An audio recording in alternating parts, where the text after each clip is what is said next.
Assalamualaikum warahmatullahi wabarakatuh.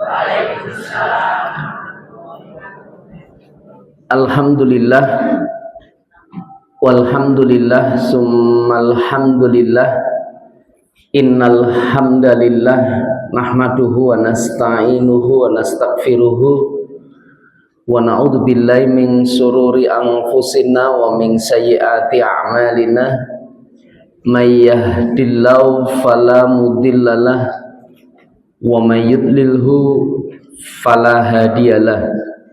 Asyhadu an la ilaha illallah wahdahu la syarikalah wa asyhadu anna Muhammadan abduhu wa rasuluh. Allahumma shalli wa sallim ala Muhammad wa ala alihi wa ashabihi ajmain. Faya ibadallah usikum wa nafsi bitaqlallah ittaqillah haitsu ma kunta ittaqullaha haqqa tuqatih wa la tamutunna illa wa antum muslimun. Wa qala Allah ta'ala fi kitabihil karim, a'udzu billahi minas syaitonir rajim. Ya ayyuhalladzina amanu taqullaha haqqa tuqatih wa la tamutunna illa wa antum muslimun. Wa fil ayatil ukhar, ya ayyatuhan nafsul mutmainnah irji'i ila rabbiki radiyatan mardiyah fadkhuli fi ibadi wadkhuli jannati. Wa fil ayatil ukhar, walladzi anzalas sakinata fi qulubil mu'minin liyazdadu imana ma'a imanihim. Wa qala nabiyuna Muhammad sallallahu alaihi wasallam, man ahya sunnati faqad ahabbani wa man ahabbani kana ma'iya fil jannah. Wa fi riwayatil ukhar, Allahumma inni as'aluka ilman nafi'ah wa rizqan thayyiba wa amalan mutaqabbala. Sadaqallahu wa sadaqa Muhammad sallallahu alaihi wasallam. Alhamdulillah, di kesempatan pagi yang berbahagia ini kita bisa berkumpul di satu ruang, di salah satu tempat yang sangat dicintai Allah, karena ada hamba-hamba Allah yang menjadi sangat dekat kepadanya saat melaksanakan sujud-sujudnya. Sujud itu adalah sebuah peristiwa besar di mana hamba Allah menjadi sangat dekat kepadanya. Aksiru doa fi sujud. Rasulullah Muhammad sallallahu alaihi wasallam memberikan konsep komitmen tentang sesuatu yang sangat kuat sesungguhnya. Dan kedekatan kita di hadapan Allah itu bukan saat kita berada di depan pintu multazam di Ka'bah sana, bukan saat pasca Anda melaksanakan ibadah tawaf berada di Bukit Sofa dan di Bukit Marwah, bahkan juga bukan saat Anda berada dalam Raudhah, salah satu lokasi yang sangat diidamkan di Masjid Nabawi, tempat di antara mimbar dan rumah Rasulullah Muhammad sallallahu alaihi wasallam. Suasana dan tempat itu adalah saat Anda kemudian bersujud kepadanya dalam posisi yang betul-betul menjadi sangat dekat dengannya. Nahnu aqrabu min hablil warid.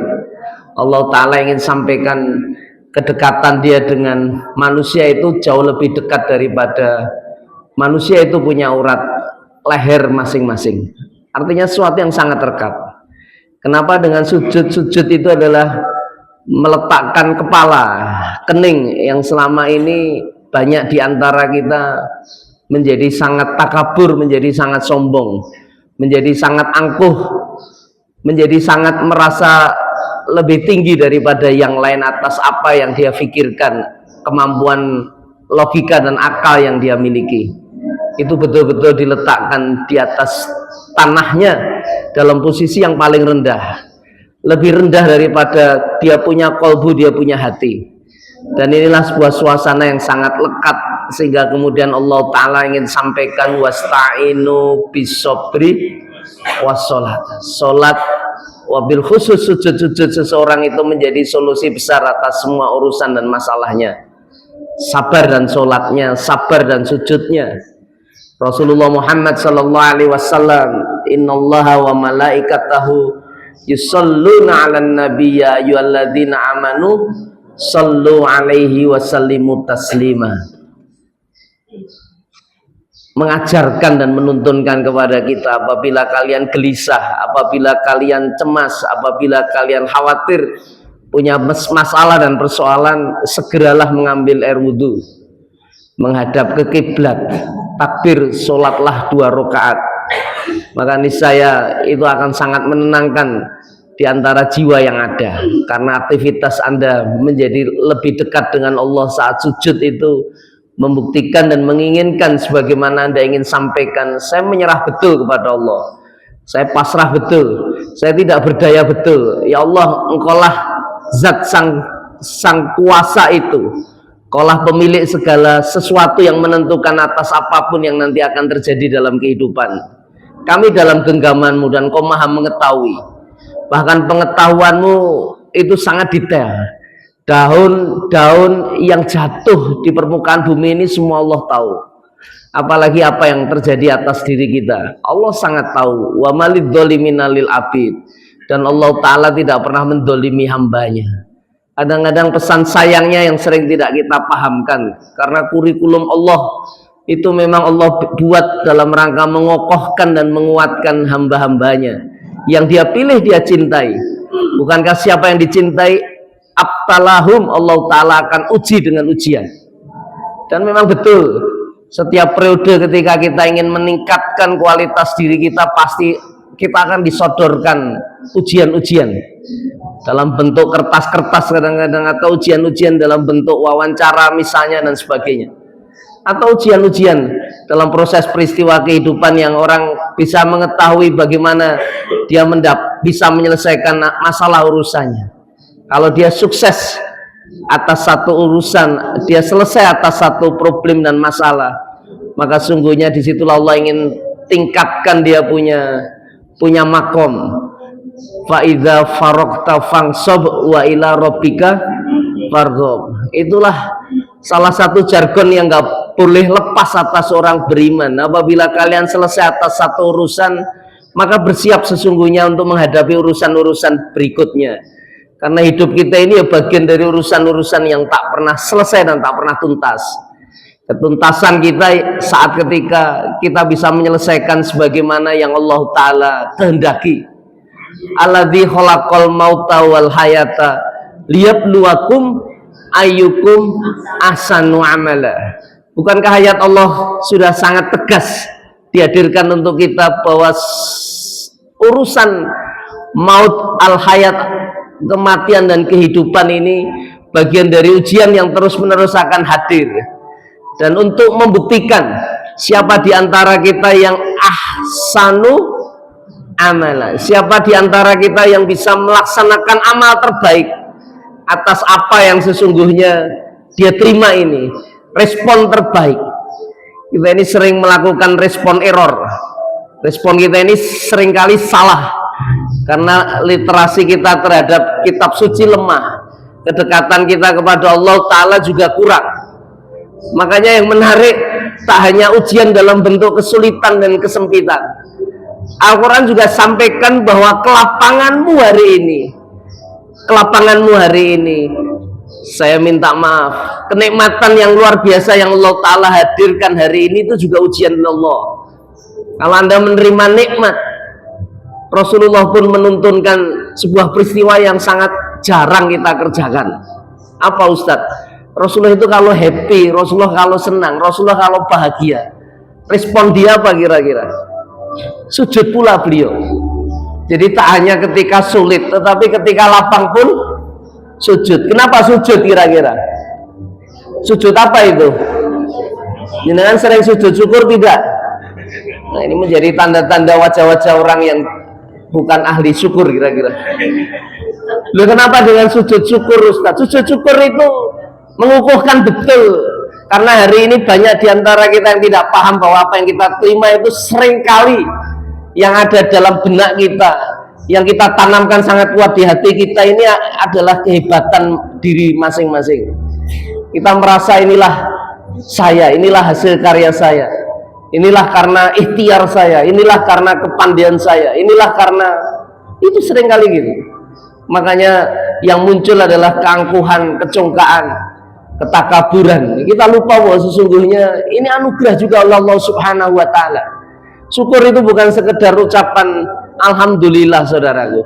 Syukur itu sebuah kesadaran bahwa sesungguhnya nikmat ini perlu dipergunakan sebagaimana yang dituntunkan, sebagaimana Allah taala yang perintahkan, dan kita akan kerjakan apa yang kita dapatkan itu. Kelapangan yang hadir itu untuk kita gunakan sebaik-baiknya sesuai dengan tuntunannya, sebagaimana yang Allah taala ridhai dalam diri dan hidup kita ini. Inilah kemuliaan sesungguhnya. Makanya bahagia kita kira-kira kalau masih Allah dilekatkan menjadi bagian dari hamba-hamba Allah yang terus merapat di masjidnya. Seperti pagi hari ini, alhamdulillah di antara saudara kita ada yang hari ini senam karena memang hari Jumat biasanya olahraga. Anda Jumat pagi itu ada yang sudah liburan. Untuk anak-anak pesantren kadang-kadang pulang sudah ada di rumah, malah diajak melu pengajian kira-kira gitu. Mungkin Jumat gini ini paling enak, kadang-kadang nyoto panas dan sebagainya. Tapi tiba-tiba Anda ingin merapat di masjidnya, dan Anda yatadarosanahu, Anda kemudian tadarus, Anda kemudian belajar tentang kitabnya, Anda kemudian yatadakkaruna, Anda kemudian banyak mengingat, berzikir kepadanya. Ini tanda-tanda hadir di antara kita ghasyiyatuhumur rahmah, di antara hamba-hamba Allah dalam limpahan kasih sayang Allah. Wa anzalahu sakinah, dan Allah taala hadirkan rasa tenang itu hadir dalam diri kita. Inilah kemuliaan ilmu. Allah hadirkan para malaikat. Orang berada di majelis ilmu itu bahasani pun diabsen kali Gusti Allah. Nama-nama kita mudah-mudahan masuk, nama-nama kita masuk, dan mudah-mudahan nama-nama kita disebut oleh Allah dengan doa-doa di antara makhluk-makhluk yang hari ini ada di bawah lautan, di antara makhluk-makhluk yang sesungguhnya memahami tentang kemuliaan siapa yang berada di majelisnya ini.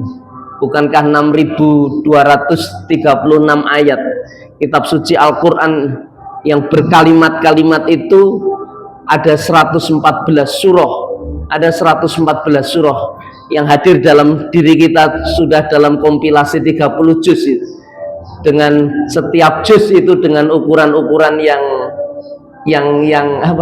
yang sama. Maka pahamilah, percayailah, ayat ini diawali dengan sebuah kalimat iqra bismi rabbikal ladzi khalaqal insana min alaq. Iqra wa rabbukal akramul ladzi 'allama bil qalam 'allamal insana ma lam ya'lam. Ini 5 ayat momentum. Kemarin maghrib diminta ngisi di Masjid Nur Mirah, itu saya di share sama takmir masjidnya, Ustadz ngasih tema tentang ilmu dan iman itu sebagai fondasi kejayaan umat. Saya benarkan, saya setuju dengan ilmu. Kenapa ilmu? Ilmu itulah yang meningkatkan iman kira-kira.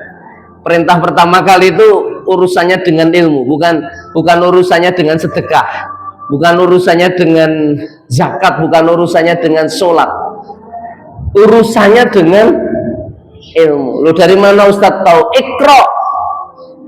Ikro itu artinya apa Ustadz? Ikro itu bimakna, kalau dalam kitab tafsir ada yang bahkan menyampaikan Quran ikro itu dari corona. Corona itu bukan virusnya itu, tapi proses aktivitas ikro itu proses aktivitas mengumpulkan yang terserah untuk Anda jadikan satu, sehingga kemudian Anda punya teori, sehingga Anda punya kesimpulan atas kajian-kajian yang sangat banyak. Hari ini proses pembelajaran semakin tinggi seseorang dalam keilmuan, sebenarnya semakin dangkal yang dia kaji. Makanya pembelajaran yang multidisipliner hari ini dituntut. Tak ada sesungguhnya hanya satu prodi orang dalam hidup itu. Nggak ada program studi aja. Karena semakin spesialis seseorang kan semakin dia tidak bisa bergerak kepada yang lain. Kalau Anda lihat itu para dokter saudara-saudara kita, begitu dia sudah spesialis kandungan misalnya, itu kalau menghadapi ada saudaranya yang kebetulan mau melahirkan, kira-kira berani menangani kelahiran tidak kira-kira? Dia tidak berani menangani, dia pikir serahkan kepada ahlinya. Siapa? Spesial obgyn, mereka yang sudah terbiak, yang spesialisnya malah melahirkan kan gitu. Demikian pula seterusnya dan sebaliknya. Dokter-dokter itu semakin spesialis, semakin terbatas yang dia bisa tangani. Dia akan menolak ketika harus menangani hal yang lain. Tapi kalau kemudian Anda itu mereka itu dokter umum kira-kira, ditempatkan di satu wilayah, di satu tempat, itu semua kegiatan medis kira-kira ditangani tidak kira-kira? Menjadi sangat perkasa kira-kira. Makanya kadang-kadang kedangkalan kepahaman, kedangkalan ilmu itu menjadikan kita ini nekat, tidak dalam posisi berhati-hati. Ini yang kemudian jadi problem, sebenarnya jadi masalah. Tapi percayalah, dari konsep Iqra itu Allah Ta'ala hadirkan dalam kitab suci Al-Quran. Dan Iqra bismi rabbikal ladzi khalaq. Iqra yang pertama diawali dengan sebuah kalimat bismi rabbikal ladzi khalaq. Pesannya apa Ustadz? Itu pesannya tentang motivasi. Harusnya kamu bagaimana harus belajar. Maksudnya Pak, kita langsung diingatkan kalau belajar itu betul-betul karena Allah. Bismi rabbika itu memulai dengan Allah. Jadi kalimat bi dalam kalimat bismillah, bi itu kalau dalam bahasa Arab disebut hurufun jar, tapi dalam kajian tafsir itu bisa punya 14 pesan yang ternyata diantara kata bi itu tidak semuanya punya pemahaman yang sama. Makna bismi itu kan dengan menyebut nama Allah. Tapi jangan pernah dengar istilah orang mengatakan billah. Billah itu apa Ustaz? Billah itu sebagaimana orang menyatakan wallah. Jadi kalimat bi itu juga kadang-kadang bisa punya fungsi seperti qasam, sumpah. Jadi maknanya bisa bermacam. Tapi pahamilah bahwa bismi rabbikal ladzi khalaq itu adalah sebuah kepahaman. Kalau kau mau belajar, itu motif yang paling utama, motif yang paling penting yang harus kau tanamkan, niatnya harus lillah. Karena kalau tidak lillah, Anda nggak ketemu jalannya. Makanya niatilah. Sebagaimana Anda hadir hari ini, Anda pasti akan berdoa, Robbi zidni ilma warzuqni fahma. Anda mohon kepada Allah tambahan ilmu. Anda memohon kepada Allah agar kita dikasih kepahaman. Sebagaimana mungkin bagian dari zikir-zikir pagi dan sore kita berdoa sebagaimana yang Rasulullah tuntunkan, Allahumma inni as'aluka ilman nafi'a wa rizqan thayyibah. Di riwayat yang lain ada kata wa rizqan wasi'a wa amalan mutaqabbala. Itu kalimat tuntas. Kenapa dengan ilmu? Karena Allah. Karena Anda akan mendapatkan rezeki yang lebih thayyib, rezeki yang lebih baik. Hari ini orang akan berpikir tentang rezeki, mohon pada Allah rezeki. Tapi kalau orang tanpa ilmu, dia mendapatkan rezeki itu bisa bermasalah atas dirinya. Loh, ini serius. Itu betul. Kita ini tanpa ilmu, rezeki itu kadang-kadang tidak dalam posisi punya nilai yang baik di hadapan Allah. Kan gitu. Apalagi wa amalam mutaqabbala. Hari ini Anda terus beramal tak pernah putus. Manusia itu masih dikatakan hidup dan ada apabila dia beraktivitas. Dia melaksanakan produktivitas, dia melaksanakan amal, pekerjaan, kegiatan. Tapi masalahnya amal-amal kita ini mutaqabbala atau tidak. Amal-amal kita ini punya dua kans, kalau tidak ditolak atau diterima oleh Allah Subhanahu wa Ta'ala. Semua amal kegiatan yang kita laksanakan. Subuh tadi Anda melaksanakan ibadah subuh, ada kemungkinan subuh Anda tadi diterima oleh Allah, tapi bisa juga ditolak. Ini hari Jumat berkah Ustaz. Kalau Jumat itu banyak yang WA ke saya, Ustaz saya titip donasi subuh berkah, subuh untuk makan siang, subuh untuk macam-macam itu. Ini serius. Doa di Jumat pagi itu subuh itu menjadi sedekah-sedekah orang yang ingin sebutkan favorit. Pertanyaan saya, apa pasti yang sedekah itu diterima oleh Allah kira-kira? Pasti diterima nggak? Belum tentu, belum tentu. Makanya perhatikan betul bagaimana kita bisa mengilmui agama ini agar setiap amal yang kita kerjakan itu betul-betul diterima di sisinya. Loh niki serius, makanya wa amalam mutaqabbal. Kita berharap amal-amal kita ini diterima oleh Allah Subhanahu wa taala. Iqra bismi rabbikal ladzi khalaq, khalaqal insana min 'alaq. Karena kita paham betul bahwa Allah lah sang pencipta itu, dan sang pencipta itu menghendaki makhluk ciptaannya ini untuk kemudian belajar. Karena ini yang mengangkat manusia menjadi sangat mulia, yang merubah mindset cara berpikir malaikat memandang diri kita. Kenapa Ustadz? Anda pernah dengar kisahnya ketika Allah Ta'ala menciptakan Nabi Adam, menghadirkan Nabi Adam di hadapan para malaikat. Wa idqulna lil malaikati inni ja'ilum fil ardi khalifah. Itu disampaikan di hadapan para malaikat. Apa jawab para malaikat? Tak ternyata dan tak terduga, dan itu ditulis oleh Allah, dan itu pasti punya pesan yang sangat kuat untuk kita. Apa sikap malaikat melihat Adam itu? Melihat Adam dan anak turunnya ini kira-kira apa yang dia sampaikan? Qalu, mereka berujar, mereka berkata, bahkan kalau melihat kalimatnya sebenarnya bukan mereka berkata, mereka protes keras kira-kira gitu. Sama Gusti Allah diprotes itu. Kenapa protesnya? Ataj'alu fiha ma yufsidu fiha wa yasfiku dima. Loh, wa nahnu nusabbihu bihamdika wa nuqaddisu lak. Kenapa engkau tidak menciptakan makhluk yang akan senantiasa bikin borok, bikin rusak? Saya tanya, makhluk yang senantiasa bikin rusak di permukaan bumi ini siapa kira-kira?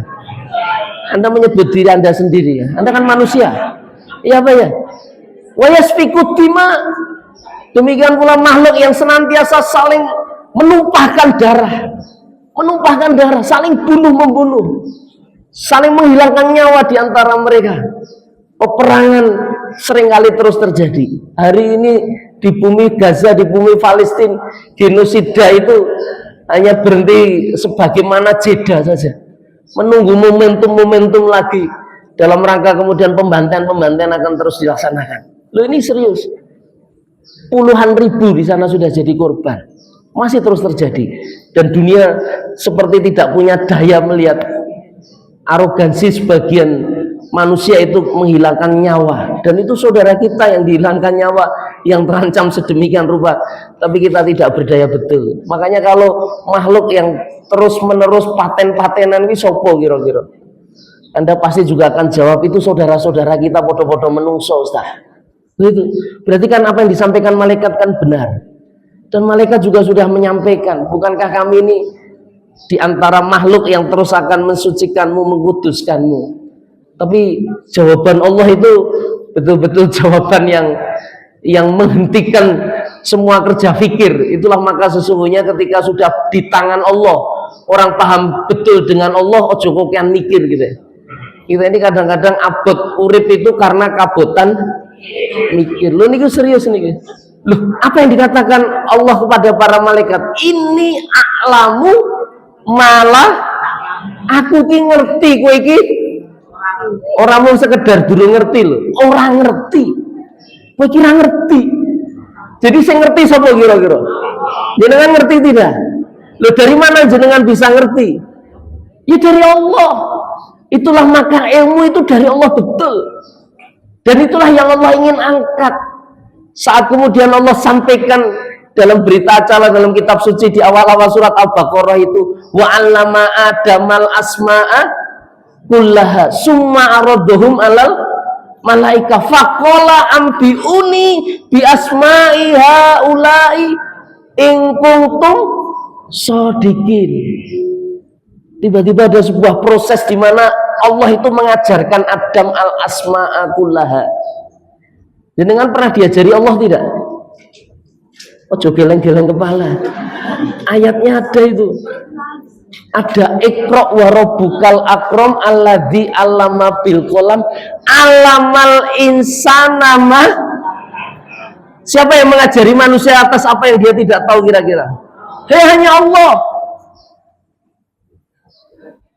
Guru yang ngajarin jenengan, dosen yang memberitahu jenengan, itu hanya wasilah. Oh ditekani 10 dosen ini orang koran paham loh jenengan. Lu nek Gusti ora kepengen buka pikiranmu, belum memudahkan ilmumu. Jenengan tuh pengajian sedino nganti berkali-kali ora mudeng-mudeng kira-kira. Kenapa kira-kira? Ada problem masalah apa kira-kira yang terjadi dalam hidup ini? Lo ini serius. Ini kan sering error kita ini. Makanya saya sampaikan tadi responnya kan respon salah gitu. Respon salah. Loh, ngaji itu gimana? Ngaji itu cari ilmu. Makanya kalimat berikutnya kan Iqra wa rabbukal akram. Perhatikan betul itu susunan kalimat itu. Kenapa dengan Iqra Ustaz? Allah ulangi lagi kata perintah belajar itu. Dan kajian keilmuan saya itu ilmu tafsir. Saya paham betul karena saya sudah mengkaji tentang ulumul Quran. Salah satu kaidah dalam ulumul Quran itu apabila ada kata yang sama dan itu berulang. Iqra itu berulang tidak dalam Quran surat Al-Alaq ayat 5. Berulang di ayat 1 dan ayat 3 diulangi 2 kali oleh Allah. Maka apa? Kaidahnya diberitahu itu artinya Allah ingin memberikan pesan yang sangat penting atas perintah, atas kalimat itu. Apalagi kalimatnya dalam bentuk fi'il amr. Fi'il amr itu apa Ustaz? Kata perintah. Tak banyak perintah dalam Al-Quran itu. Tapi buat apa Allah mengulang kira-kira? Apa hanya sekedar punya pesan ini sesuatu yang penting? Tapi yang juga sangat menarik, pengulangan Allah. Walaupun itu berulang-ulang, itu bukan kemudian maksudnya itu podowe, tidak. Karena nggak ada yang sia-sia dalam proses pengulangan. Nah, awake dhewe ngulang-ulang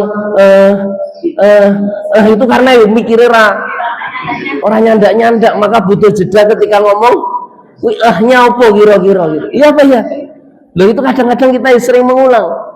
Karena memang kemampuan pikiran kita ini terbatas untuk mengambil jeda itu kita mengulang kembali. Proses pengulangan itu bukan tanpa makna. Loh kenapa? Kalau Iqra pertama itu Allah bicara tentang motif, Iqra kedua itu tidak bicara tentang motif. Itu urusan belajar yang digandengkan dengan kata warobukal.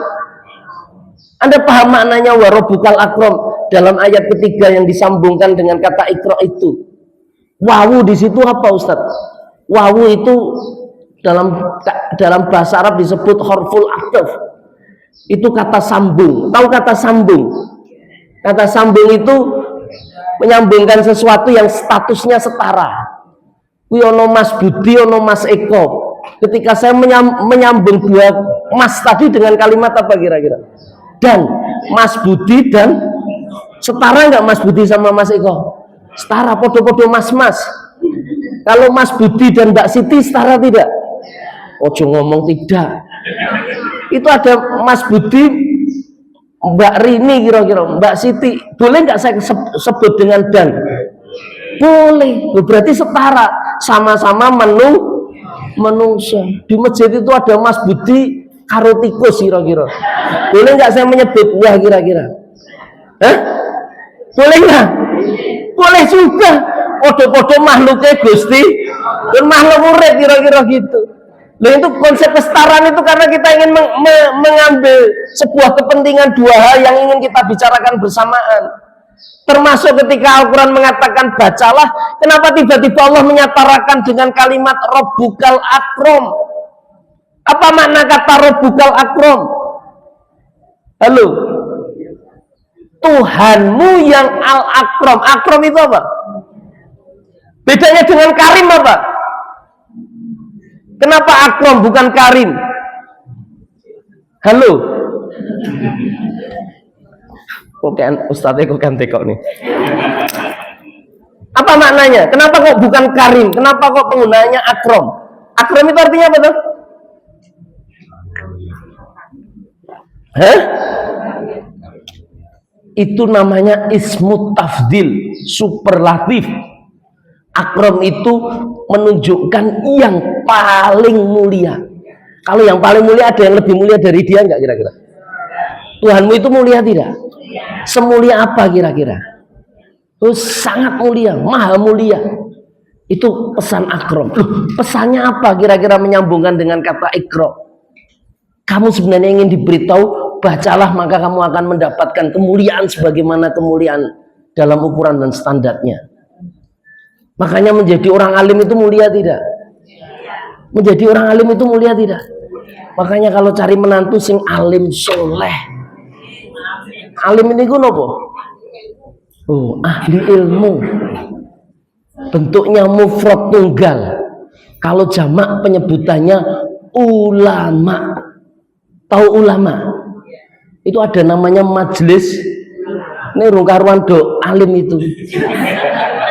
Loh, kenapa Ustadz katakan belum? Karena ukurannya jelas, orang alim itu. Ulama itu jelas. Apa Ustadz? Pernah dengar ayat innama yahsyallahu min ibadihil ulama. Sesungguhnya orang yang paling takut kepada Allah siapa kira-kira? Hah? Paham Anda makna dengan paling takut itu? Paling takut itu kenapa? Orang yang sangat takut dengan Allah itu ulama. Saya minta maaf, kita mau bahas tentang ketakutan dan rasa takut. Jenengan kalau takut sama tikus nyedak nopo ngadoh? Kalau wedi karo ula nyedak apa adoh? Kalau takut sama debt collector ndelik nopo ngadepi kira-kira? Hah? Ndelik. Kita akan menghindar. Loh, nek kowe wedi kali Gusti Allah pripun kira-kira? Ngadoh. Hah? Loh, logikanya macam mana kok tiba-tiba nyedak kali Gusti Allah? Kenapa? Hah? Ketakutan macam apa yang menjadikan kamu malah jadi cedak sama Allah? Hah?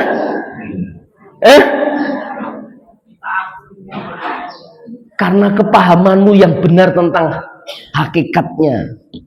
Itu kajiannya namanya ma'rifatullah. Pernah ngaji ma'rifatullah tidak? Belum. Lanjut dengan rakenal Gusti Allah pisaran iso cedak. Loh, kalau kenal kali Gusti Allah dia paham betul. Rugi besar kalau dia tidak bersama Allah. Loh, kenapa kok Ustaz bisa katakan itu? Lah itulah makanya kemudian muncul sebuah kaidah yang paling kuat tentang ilmu itu.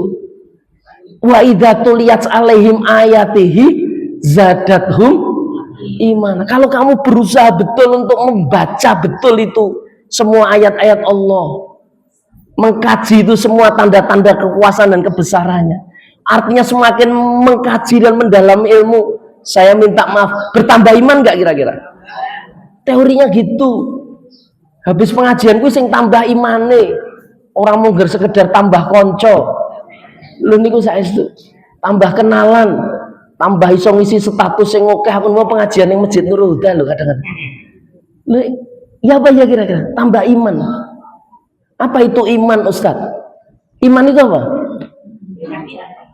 Percaya. Iblis iman karo Gusti Allah napa mboten? Kowe nek memaknai iman sekedar percaya, iblis kuwi sangat percaya karo Gusti Allah. Ini disebut hamba Allah yang beriman tidak dia? Loh kok iso ora? Iya. Kok rada bingungke jenengan? Iman itu apa?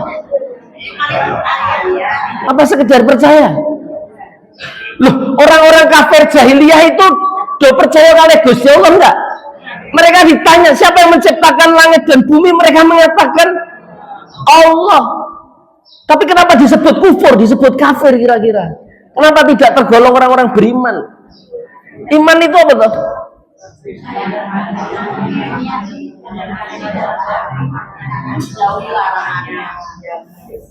Saya itu dulu pernah ikut training PII.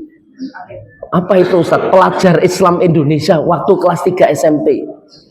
Saya di pesantren sebelum lulus SMA diajak ke daerah suatu, daerah Sragen.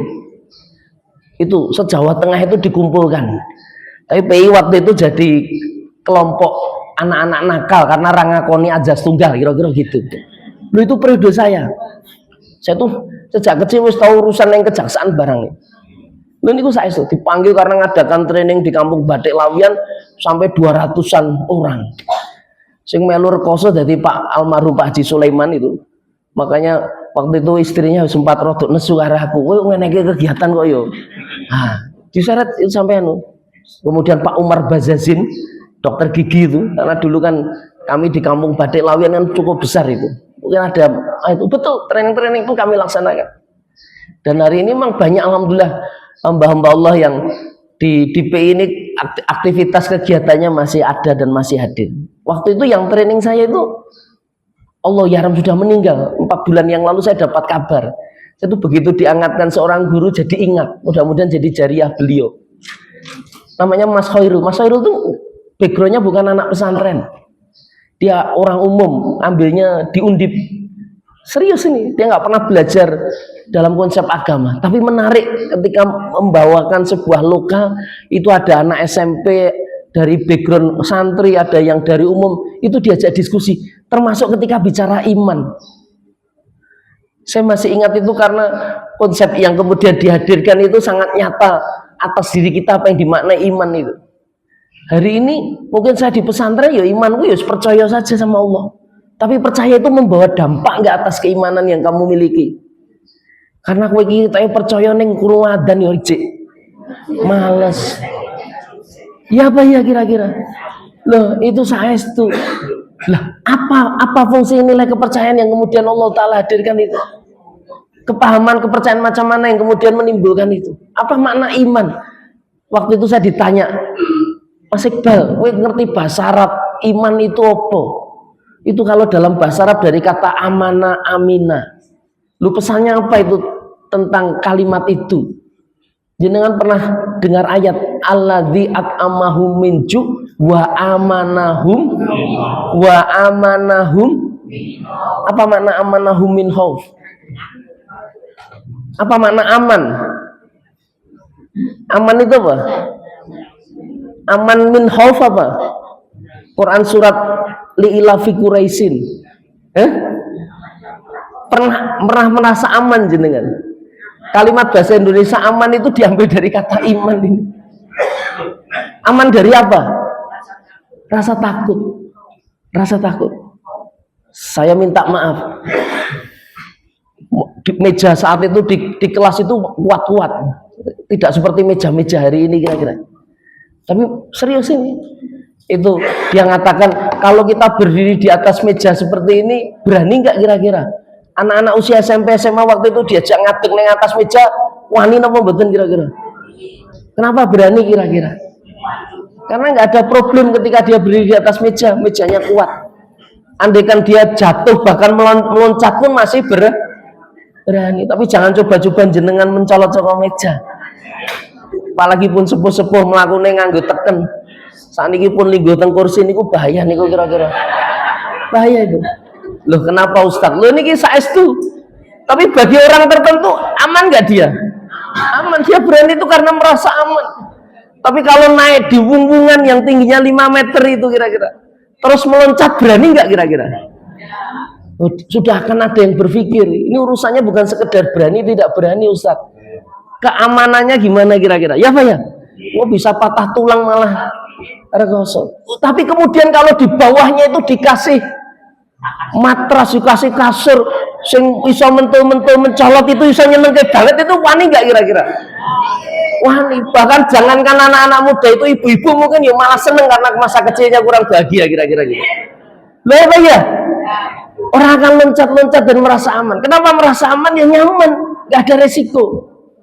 Dan saya mau beritahu juga, jangankan yang 5 meter Ustadz, yang ratusan meter. Pernah lihat orang loncat dari pesawat terbang? Itu tingginya ratusan meter tidak itu? Sangat tinggi. Itu ketika terjun meloncat itu guyu apa meringis kira-kira gitu.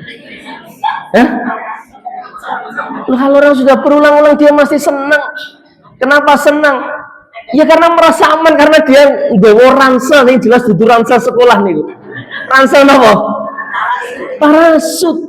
Loh niku serius, dia menikmati itu. Dia menikmati. Kenapa? Karena rasa aman. Wong iman itu punya rasa aman gak dalam hidupnya? Kenapa aman? Saya tanya sahabat yang paling beriman menurut Rasulullah itu siapa kira-kira di zaman Rasulullah? Pernah kenal sama Abu Bakar? Oh belum. Ini ada hadisnya. Ini serius nih. Saya baca hadisnya itu. Imannya Abu Bakar itu kalau ditimbang dengan imannya sahabat-sahabat di Madinah itu 80 sahabat dikumpulkan itu imannya diabot. Loh, terbayang itu imannya Abu Bakar kuat nopo mboten? Nah, pertanyaan saya, Abu Bakar pernah cemas tidak? Pernah takut tidak? Kapan? Kok ngomong pernah-pernah nih ngerti ceritanya loh. Lo pernah tidak? Kapan? Hah?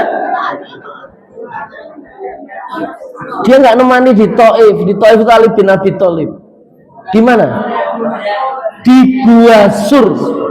Pernah dengar kisah waktu Rasulullah hijrah? Di Gua Sur pernah?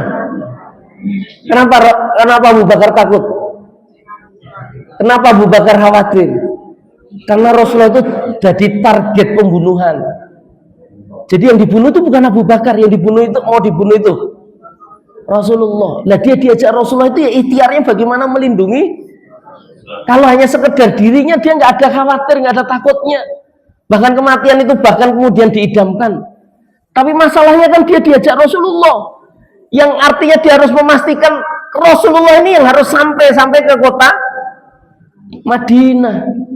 Dan itu strategi sudah dilakukan dengan ikhtiar yang sangat optimal itu. Bagaimana perjalanan hijrah itu tidak langsung menuju Madinah, tapi bersembunyi dulu 2 hari 3 malam di Gua Sur. Dari mana Ustaz tahu? Buka itu Quran surat At-Taubah ayat 40. Berita acaranya Allah bikin itu. Allah buat tentang peristiwa besar itu. Loh kenapa Ustaz? Loh ini serius. Tapi ketika pasukan itu ternyata ya akhirnya sudah sampai di depan mulut gua. Apa yang terjadi? Apa yang dipikiran Abu Bakar? Ya ini bagaimana saya akan membantu Rasulullah. Maka ada satu kalimat yang ternyata kemudian langsung memunculkan sakinah, ketenangan betul. Dan itu ayat Quran yang menyampaikan. Kalimat apa itu? La tahzan innallaha ma'ana. Kamu jangan takut, kamu jangan sedih, kamu jangan khawatir, karena Allah itu bersama. Loh, Allah bersama jenengan tidak? Tenang. Nah, alhamdulillah. Anda sudah punya keyakinan kalau kamu imannya kepada Allah, Allah bersama kalian, kira-kira jadi aman nggak kira-kira? Sudah jadi aman.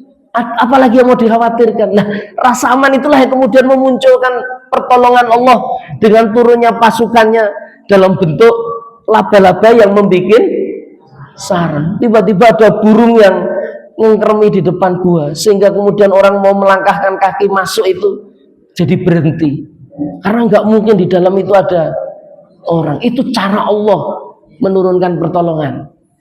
Sesuatu yang mungkin sudah di detik-detik paling puncak, tiba-tiba Allah turun. Sebagaimana Nabi Musa, terbayang nggak kira-kira tiba-tiba lautan itu bisa dibelah? Nggak ada bayangan sama sekali. Maka kerjakan apa yang memang kamu percaya, kerjakan apa yang kamu yakini. Hanya masalahnya keyakinan kita tentang keberadaan Allah ini sekarang masih abu-abu. Makanya perlu diperjelas bahwa Allah itu ada. Allah itu ada. Dan di mana Allah? Fa'ain Allah. Hari ini banyak orang menanyakan itu karena merasa doa-doanya nggak ijabah. Us nangis sholat tahajud sampai berdarah-darah. Itu sholat hajat, sholat duha dan seterusnya, sedekah bola bali. Ini kok Gusti Allah orang ngabulke dongaku sehingga Gusti Allah ki ning ndi kira-kira. Loh, itu kadang-kadang ada hamba Allah itu WA sama saya. Mau sedekahnya rutin itu setiap pekan dan seterusnya. Tapi saya dibiarkan terpuruk, Ustaz. Ini jangan-jangan saya menyembah Tuhan yang salah. Dia mencoba untuk beralih ke Tuhan sebelah, kira-kira gitu. Nah, ini serius. Ini serius. Ini ukuran orang terhadap bagaimana cara dia melihat Allah. Dinasihatkan wasta'inu bisabri wassalat, disantlak jenengan. Karena isone ger ngomong sabar. Salat kula pun salat. Tapi begitu kula cross check ternyata sudah 2 pekan tidak salat. Itu masalah napa mboten? Itu dia sudah mulai meninggalkan, maka goyah dia punya keimanan. Makanya yakin Allah itu punya kehendak. Allah itu punya keinginan. Kamu juga punya keinginan dan kehendak. Lah keimanan ini yang harus dibangun. Sakinah itu rasa tentram atas apa yang kemudian Allah ingin berikan sebagai bukti tentang kebenaran dan kuasanya. Pernah dengar istilah sakinah? Sakinah itu ketenangan. Sakinah itu ketenangan.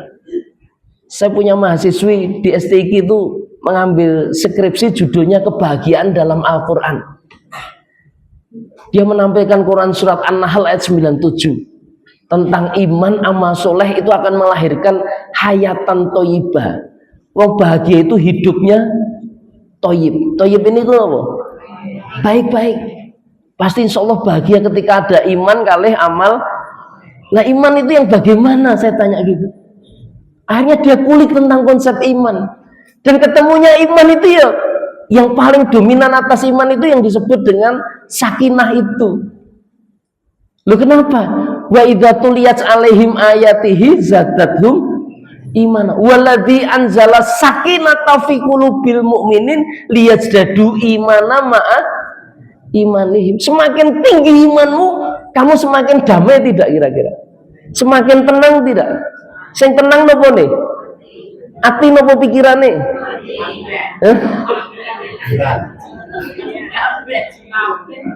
Ati nopo pikiran? Wong edan ki loro atine napa loro pikirane? Ndemo atine saiki dadi pikirane. Imam Ibnu Qayyim Al-Jauziyah itu punya kitab masyhur. Nanti mang buka judulnya Ad-Da'u wa Dawa. Itu aneka penyakit dan terapi pengobatannya. Lu niki serius. Dan itu menjawab para pendosa karena sakit paling pedih dan perih itu para pendosa. Lu kenapa kok sebutannya dia para pendosa? Lu niku serius. Imam Ibnu Qayyim Al-Jauziyah itu punya latar belakang seorang para medis. Tapi oleh Allah kemudian dalam kehidupannya dia melakukan kajian-kajian tulisan awal. Dia kan murid kesayangannya Imam Ibnu bin Hambal, Imam Hambali. Ikut masuk penjara juga ketika Ahmad bin Hambali ini dimasukkan dalam penjara. Tapi begitu keluar kajian Tazkiyatun Nafasnya jalan. Dan itu dikutip oleh Avicenna. Ibnu Sina pernah dengar? Ibnu Sina, Avicenna 1000 tahun yang lalu. Hari ini dijadikan sosok sebagai kedokteran modern dan kitabnya juga jadikan rujukan. Dia berkutat kepada sakit dan penyakit. Tiba-tiba dia punya komentar ketika bicara tentang jiwa. Apa yang dia sampaikan? Akan ketemu orang-orang yang sakit tanpa luka. Oh, terbayang. Ono wong loro tanpa luka. Tapi ada orang yang sehat walaupun berdarah-darah. Oh, terbayang jenengan. Sakit tanpa luka itu maksudnya pun pripun Ustaz? Piloro nopo kira-kira? Itu yang disebut Imam Ibnu Qayyim Al-Jauziyah. Yang sakit itu fi qulubihim, atine sing loro. Atine fazadahumullahu marad, dan Allah tambah penyakitnya bertambah-tambah. Sakit hati itu ternyata menyakitkan Ibu. Ya Pak ya. Jenengan pernah merasakan enggak? Ojo manduk-manduk itu. Itu lebih sakit dari sakit gigi enggak kira-kira? Loh kenapa itu sakit? Makanya penyembuhannya apa Ustaz? Penyembuhannya sederhana. Kembali kepada Allah, banyak istighfar, banyak sujud. Itu memperbaiki iman.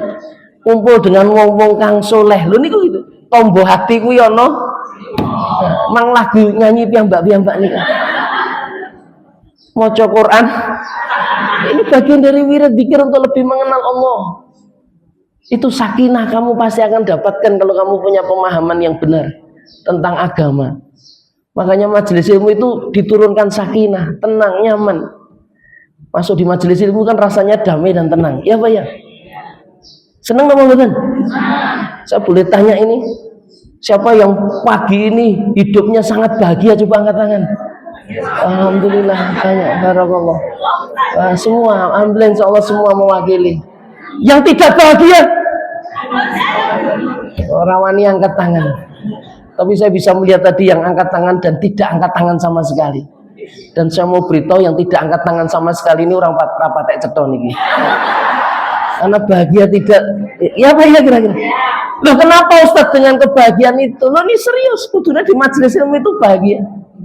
Makanya saya tanya pada mahasiswi tadi, coba kamu kaji lagi di Al-Quran, kamu akan temukan kata ketenangan itu tapi bahasanya bukan sakinah.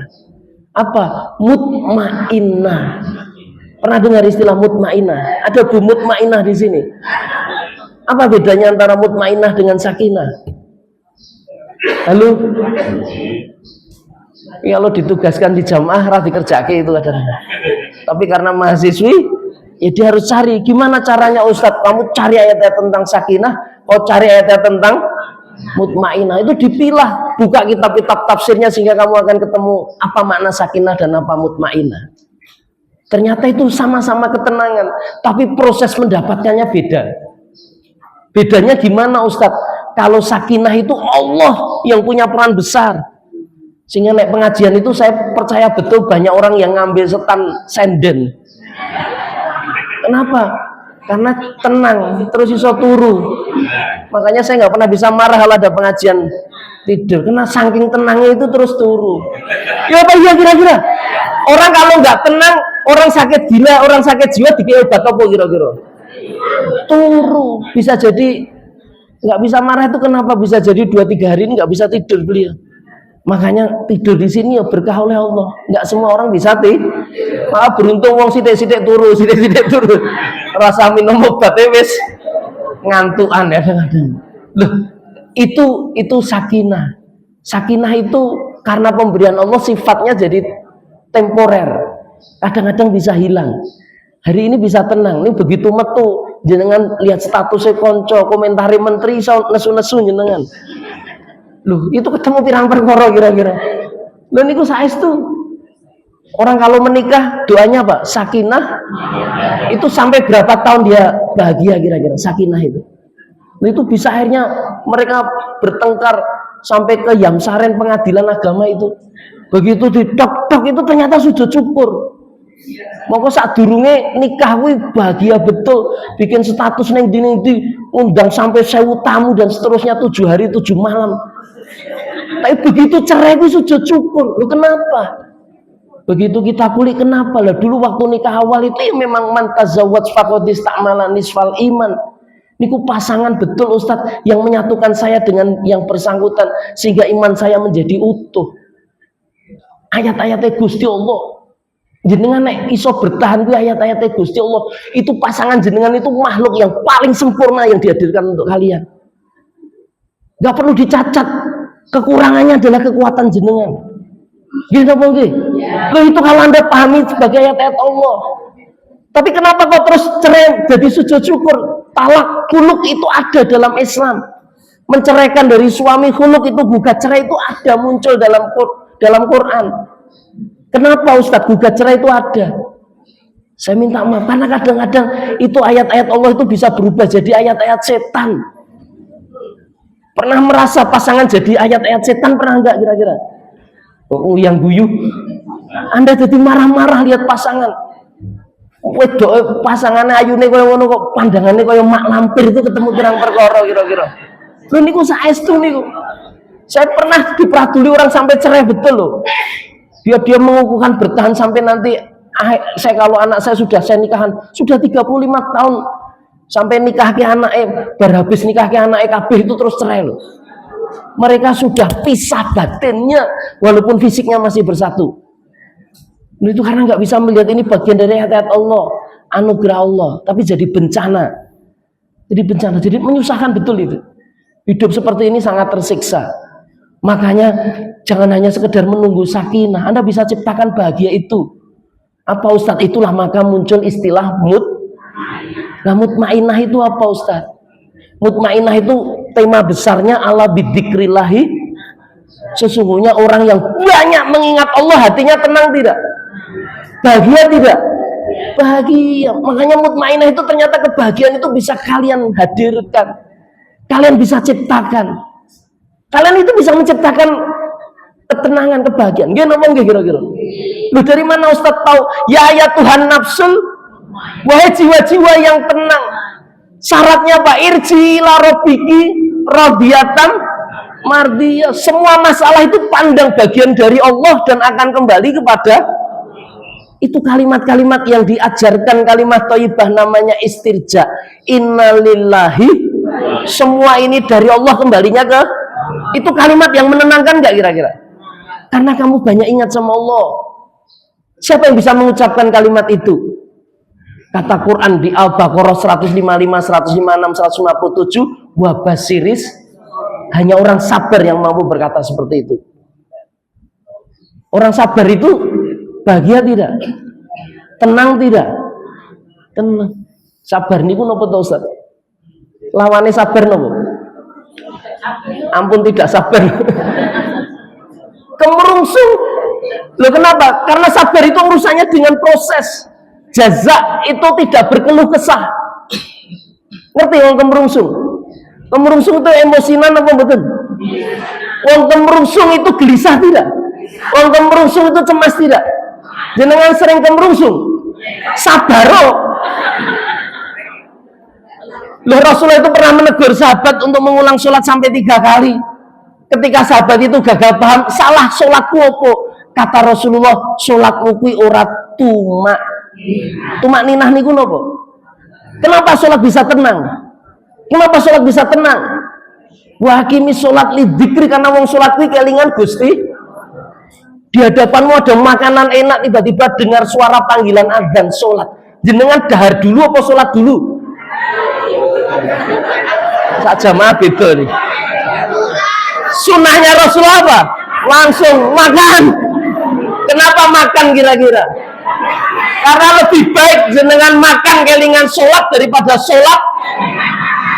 Oh, kudune sholat kelingan sapa kira-kira? Allah. Makanya sholat itu sabar, ada ketenangan. Bisa menikmati kalau dekat dengan Allah. Kalau semakin tambah kamu kenal sama Allah, bukan hanya sekedar Anda sabar, tapi Anda akan memperoleh radiyatan. Tiba-tiba Allah hadirkan satu sikap yang luar biasa, namanya ridho. Tahu ridho? Ridho dengan sabar tinggi mana? Pernah ngukur tingginya Mas Ridho sama Mas Sabar? Kenapa tinggi ridho? Kenapa tinggi ridho? Karena ikhlas. Ridho itu keikhlasan, karena dia tahu betul Allah. Wa ma umiru illa liya'budullaha mukhlisina. Anda buka kitab suci Al-Quran akan ketemu kata kholaso. Ikhlas itu sampai 31 kali berulang, 14 macam bentuknya, dan semua pesan kuatnya itu la syarikalah. Pesan utamanya adalah tidak ada sekutu atas Allah, kemurnian ketauhidan yang sangat kuat. Ikhlas itu semua dihubungkan dengan amal. Dan kata sahabat Ali, wong sing ikhlas, wong ridho, itu tidak pernah kecewa lagi dalam urusan dunianya. Jenengan masih sering kecewa tidak? Ikhlas so. Loh, orang kalau sudah ikhlas nyaman tidak? Nyaman, masalah apapun jadi tidak berat. Itu Ustadz wis jam 8 lebih 10. Ya saya tahu. Saya juga ditunggu warung sedekah ini. Nunggu dana karena mau beli apa? Beli nopo anu. Tapi menarik tadi. Yang terakhir, Ustadz jenengan tadi bicara sabar, bicara ridho, bicara ikhlas. Niku nyenengke Ustadz. Niki prakteknya gampang nopo gampang kira-kira? Gampang nopo gampang? Oh, ini jamaah kok masalah tenang niki. Wong pertanyaannya gampang-gampang kok jawab iso. Itu karena jenengan ngajine rung tutup. Maka saya minta waktu 2 menit untuk melanjutkan ngaji. Kalimatnya berbunyi fathuli fi ibadi wathuli. Loh niku yang jenengan nggak lakoni itu. Piye carane iso sabar, piye carane ridho ikhlas Ustaz, dadi yo kawulane hambane Gusti Allah. Makanya orang yang bertahan menikah sampai 50 tahun, 60 tahun itu karena niatnya ibadah. Kuwi nek ra ibadah wis dijoke kan ndek-ndek. Ya apa ya kira-kira? Lah niki kemuliaan Allah ingin bangun. Ibadah itu yang kemudian akan menjadi kuat. Kalau bahasa kita jadi Abdullah, tahu Abdullah?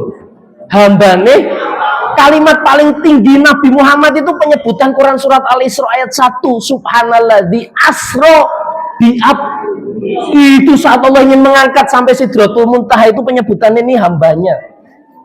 Jenengan sudah jadi kawulane Gusti Allah dereng? Tenane. Jangan-jangan iki Abdul Fulus jenengan. Abdul Mal, Abdul Dunia. Lho niki serius. Tapi kalau jenengan Abdullah, fathuli fi ibadi wadkhuli. Wah, niki wajah ahli surga. Makanya tadi terakhir saya tanya siapa yang bahagia, angkat tangan itu saya seneng. Ini wajah-wajah calon penghuni surga. Kalau istiqomah bahagianya. Kalau istiqomah, lah yang rung angkat tangan gue jadi khawatir nih. Maka sekali lagi saya tanya siapa yang malam pagi ini bahagia, coba katakan. Wah, alhamdulillah ini banyak yang berbahagia ini. Ini kalau dilanjutkan jadi tidak bahagia. Minta maaf apabila ada kalam yang kurang berkenan. Sekali lagi mudah-mudahan Allah berkahi hidup kita, berikan kebaikan atas diri kita agar senantiasa menjadi hamba-hamba Allah yang bertakwa. Amin. Demikian dari saya. Billahi taufik wal hidayah. Assalamualaikum warahmatullahi wabarakatuh.